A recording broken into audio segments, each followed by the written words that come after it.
Hey everyone, Dominic the Primetime Treasure Hunter here. In this video, I'm gonna go over 10 places to find treasures at estate sales that most people miss.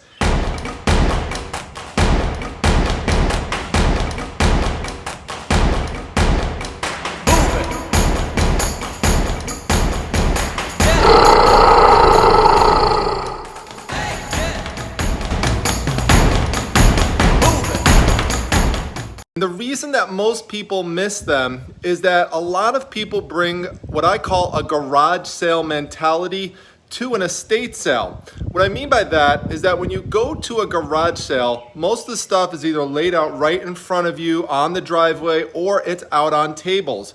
In estate sales, you will usually not see anything on the driveway, and you will see some things laid out on tables, but most of the stuff you have to actually search through if you want to get really good treasures. Now, ironically, the first place that I'm going to start off, I was talking about a garage sale mentality, where you could find treasures at an estate sale, a lot of people miss, is the actual garage itself. And that's where I'm standing right now. Now, the reason that I mention this is that for most estate sales, the entry point to the sale is typically from one or two places. Usually it's the front door, or it could be the garage itself. Now, sometimes it's both, but oftentimes what I see when people enter into the sale through the garage is that they walk into the garage like this and they try to access the front door just by walking in a single file line, and they walk by everything else that was available in the garage to look at. And one of the reasons that that could happen is that people sometimes think that the stuff in a garage is just a bunch of dirty stuff, that there's nothing really valuable in there.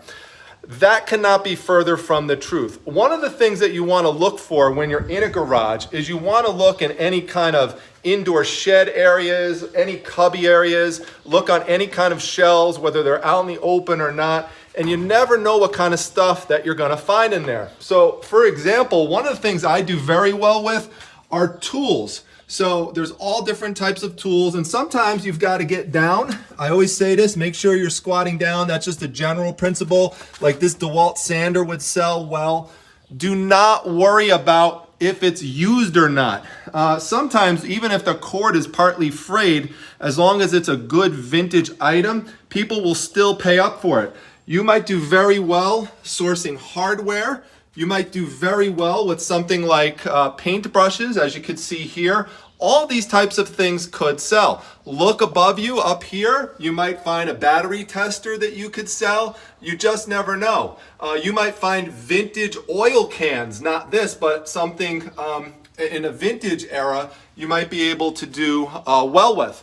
Now also, don't be afraid to look at bigger items, because you could flip those on local marketplaces like OfferUp and Facebook Marketplace. A great example might be something like this here. This is a long pole that extends, and it's used to cut off tree branches. And so that's something that you could just put right up online at a local marketplace, and it'll sell, and you might be able to get it for just a few dollars. So, don't forget things like that. There's even bigger tools depending on the condition that you might be able to pick up. Maybe you pick up some chairs that people could use for, outdoor seating. All sorts of stuff. A level, there's another example. People love levels.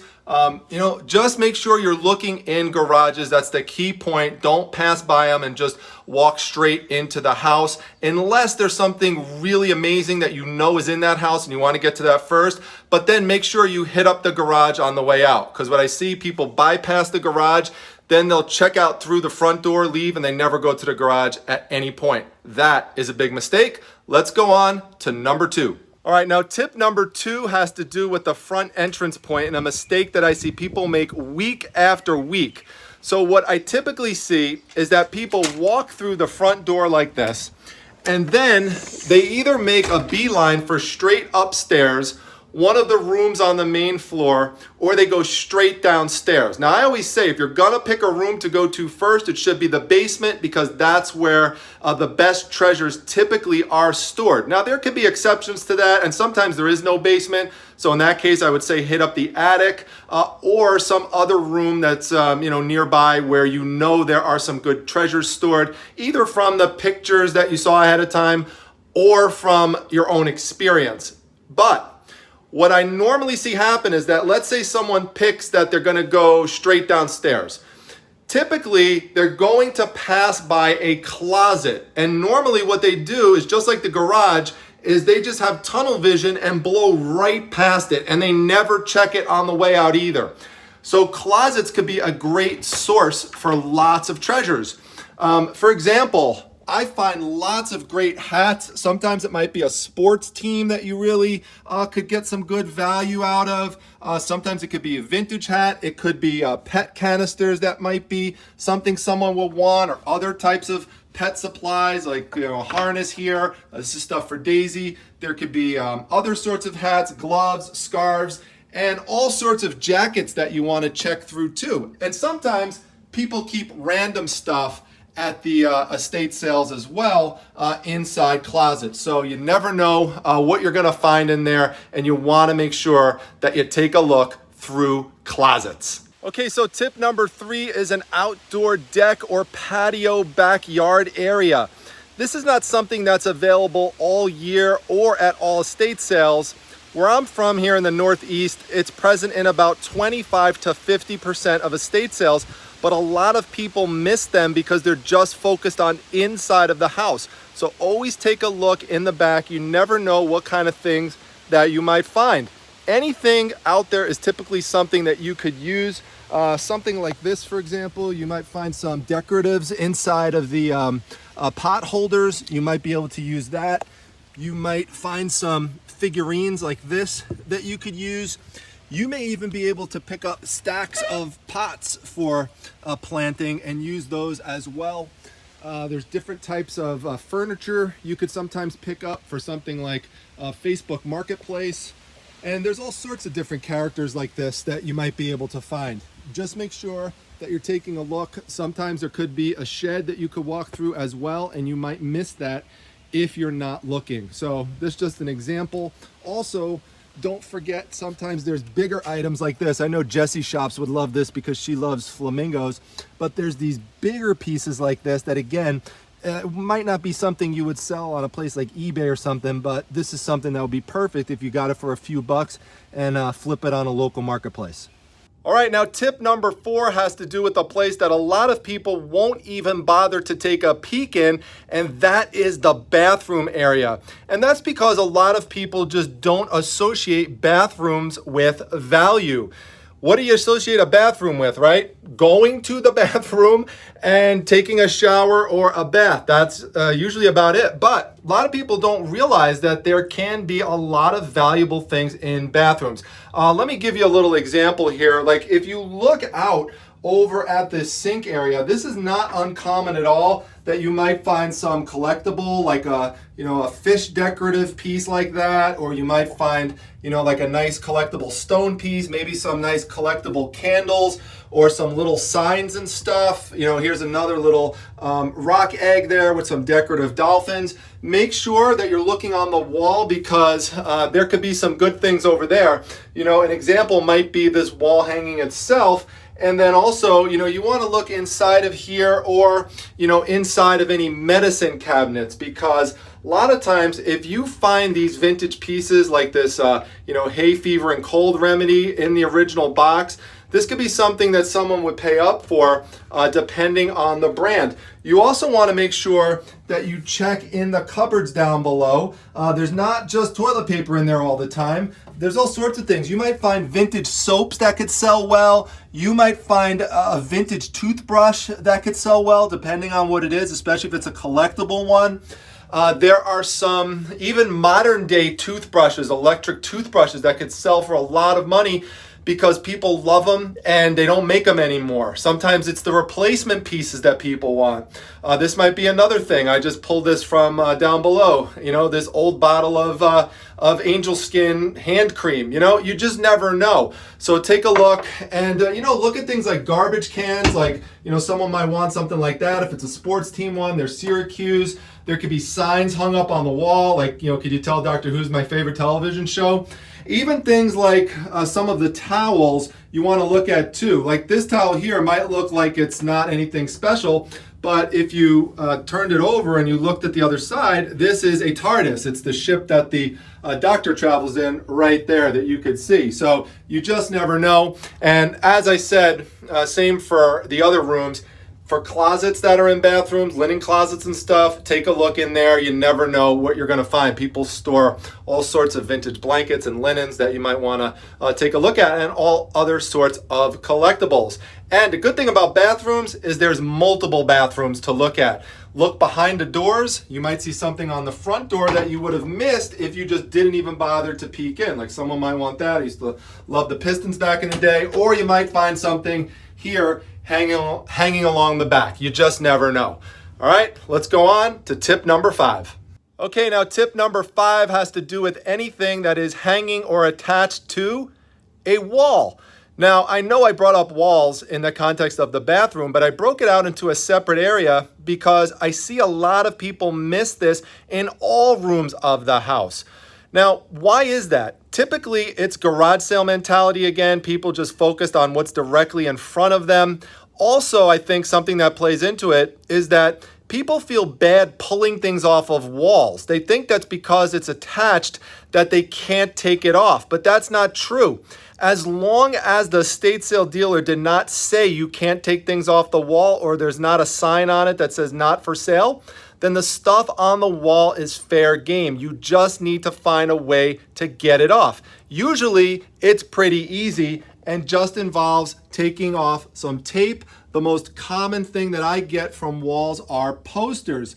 I would just say make sure you're careful when you peel it off so you don't damage anything. Also, make sure that you have a rubber band that you carry around with you. I would suggest a little bag of rubber bands specifically for posters, so you could bunch it up and just put the rubber band around it and then carry it around like a little tube. This way you don't damage it carrying it around like this for the whole sale. That way is going to cause lots of creases and potentially rips and stuff, which you don't want. Sometimes you just have to take off some thumbtacks, and that's pretty easy. Other times you just have to pull it right off, like a sign like this, just pull it off. If there's something that is screwed into a wall that you want to take off, then that's why I always say bring with you a little bag of tools so that you could unscrew stuff. Make sure you have a flathead screwdriver and make sure that you have a Phillips head. Now, the number one thing that I find at estate sales that I take off of the wall with a screwdriver are light switch cover plates. Now, don't get me wrong, I would not take off a light switch cover plate like this because it's fairly plain and fairly generic. However, if you found something that is vintage and or decorative like this, then I would definitely suggest taking it off. Now, selling aspects to something like this are that it has a character on it, it has a saying on it, it looks to be hand painted. In addition, it's wooden. People love wooden types of light covers. And it has a 3-dimensional aspect to it as well, as you can see there. So if you find any of those things, either singly or in combination with light switch covers, look into taking it off. There could be other things that you find attached to walls that require a screwdriver, and just look into it. If it looks like it's something collectible or valuable, take it off. Once in a while, you'll find some things that are nailed in. You could either take a mini hammer with you to pop those nails right off of the wall, or you could get them off with a flathead screwdriver if you don't have the hammer with you. And if you forgot to bring tools with you, then look around in the shed area or some other aspect of the house, and you may very well find what you're looking for to get that item off of that wall. Let's move on to tip number 6. All right, now the 6th place that you want to look would be overhead cupboards. If you're in a kitchen like this, the main thing that you're going to find in there would be collectible mugs and cups. So make sure you take a look and dig all the way into the back. Don't just look at the surface ones. Sometimes the oldest and best ones are all the way back there. So take your time, make sure you do that. Now, in terms of cupboards in any area of the house, there's all sorts of things, of course, that could be stored in there. But I'd say the most common thing that I find in cupboards across all rooms would be books. So definitely make sure you take them out. A lot of times you'll find some really old vintage books like that to check out. And sometimes you'll find some modern ones that will sell for good money as well. Now, also make sure when you are walking in the front of the house, you don't just blow by an overhead cupboard that you might see on the way. I'm going to link to it down below, but go and check out the video that I did that had to do with the House of Horrors estate sale. In the beginning, when I walk in, everybody, I even explained this in the video, everybody's walking past the overhead cupboard in the foyer, and I wound up picking up all sorts of valuable vintage books. It was, in fact, really some of the only stuff in that house that was actually worth anything. One of the books I remember selling for $100 within a few days. So make sure you're checking out the overhead cupboards. Okay, now the seventh area to look through would be drawers. Now it could be any kind of drawer. It could be a file folder drawer like you see behind me. It could also be a drawer from a tool organizer, so make sure you look through those. It could be a drawer in the bathroom. It could be a drawer in the bedroom. It could be a drawer in the kitchen. Now, the reason why a lot of people miss drawers, besides just not thinking to look through them, is because they assume that they've already been looked through. Now, sometimes they have been looked through, but other times people just didn't check all of them, or they just did a really quick look through. There might be a drawer or a couple drawers that have tons of stuff in there. People just get overwhelmed. They don't want to take the time to look through the smalls, so they just move on and go towards other areas of the house where there's bigger things that they think are easier to look through. And sometimes people just don't have the knowledge to realize that what they're looking at in the drawer is something that has value, so they leave it behind. Happens all of the time. Now, one of the things that also happens, not necessarily all the time, but every once in a while, someone will not look all the way to the bottom and miss something. So, for example, someone will look through this drawer here and say, oh, wow, there's nothing there. They'll look through this one and say there's nothing there. And they may or may not bend down to this one here to look and nothing there. So they just say, I'm not going to look at that one at the bottom. But if you looked at this one in the bottom, what do we got here? A vintage Masters of the Universe 1980s thermos. How awesome is that? Doesn't happen all the time, but once in a while it does. And when it does, it's sweet. So take the time to look for stuff like this. Now, the eighth place to look for valuable hidden treasures at estate sales would be pockets. That's right, pockets. The reason for that is that a lot of times people forgot that they left something valuable in a pocket. Other times people intentionally put stuff in pockets for safekeeping, but then they passed away or they moved or left it behind and now someone else is selling it. And so this is your chance to find that treasure. Now, jewelry pieces sometimes are left behind in pockets. There's all sorts of trinkets. I've found all sorts of things. Now, as an example, I have here my dad's military jacket. So the older the jackets, the better. And we'll look in my dad's pockets here to see if there's anything valuable he left behind. I'm obviously kidding because I planted some stuff in here for sake of example. But, if we look through this pocket right here, it's a pretty big pocket. Let's see what we can find in that pocket there. Well, sometimes you might find something like a small book that someone kept with them, either to give them a source of comfort when they were traveling or just as a source of entertainment, or maybe both. So there tend to be vintage items like this sometimes that you'll find in pockets. Other times, if you're really lucky, you're going to find money inside the pockets. It could be dollar bills, could be $20 bills, could be $100 bills. You never know. Sometimes you could even find a small cache of coins inside. And if you found that, that would really be a nice treat. So these pockets are pretty deep, but let's see if I could get all the way to the bottom of it here. Where is it? Ah, here we go. There you go. See? There's some old coins in there. You just never know. Again, you gotta look to find the treasures. Okay, now the 9th place to look for hidden treasures at estate sales would be behind things and on the floor. Now, when I say behind things, it could be behind anything, any type of structure in the house. Typically look behind furniture. Sometimes there's like a little space between the furniture and between the wall. Make sure you're peeking behind there.